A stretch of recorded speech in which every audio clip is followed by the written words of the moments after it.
আজকের ভিডিওতে আপনাদেরকে বাংলাদেশের জাতীয় বইমেলা অমর একুশে বইমেলা 2025 সম্পূর্ণরূপে ঘুরে দেখানোর চেষ্টা করব।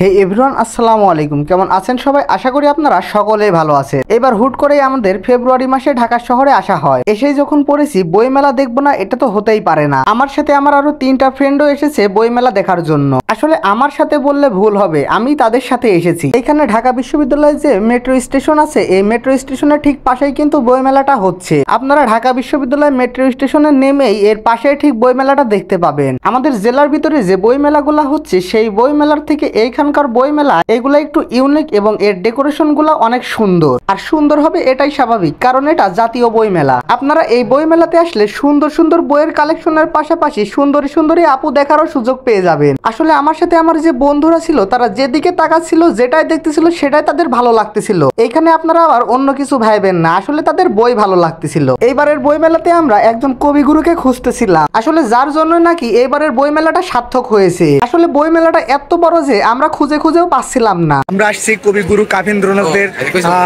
দর্শন পাওয়ার জন্য। কাফেন্দ্রনাথের আসলে আমরা দর্শন কখন পাবো? ইনশাআল্লাহ এখনই সামনে আমরা খুঁজতেছি, তাকে আমরা পেয়ে যাব।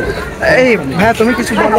কিন্তু কিছু না পেলেও আমরা অনেক এই যে বসন্তের ছোঁয়া পেয়েছি, অনেক বসন্তের ছোঁয়া এটা আমাদের কাছে খুব এক্সাইটেড লাগছে। আসলে বন্ধু, বসন্তের ছোঁয়া পেয়ে অনেক খুশি, আর আমি খুশি এই বইমেলাতে প্রথমবার আসতে পেরে। আসলে সব মিলিয়ে এই অনুভূতিটা আসলে প্রকাশ করার মতো না। আসলে মেইনলি আসছিলাম ঢাকা বিশ্ববিদ্যালয়ে ঘুরতে, কিন্তু এখানে যে বইমেলা হচ্ছে তা আমরা জানতাম না। যেহেতু এখানে আসছি, এক ঢিলে দুই পাখি মারা হয়ে গেল। চারিদিকে সব স্টলে অনেক সুন্দর সুন্দর করে ডেকোরেশন করা এবং প্রত্যেকটা স্টলে নতুন নতুন বই দিয়ে ভরপুর সাজানো ছিল, যা দেখতে সত্যি অনেক সুন্দর লাগছিল। এদিকে চারিদিকে সুন্দরী সুন্দরী পাখি দেখে বন্ধু লিখন কি বলে শুনুন। আমার বাপ মা আমারে ঢাকা পড়াইলো না, গোপালগঞ্জের পাগলের মায়ের ভাই।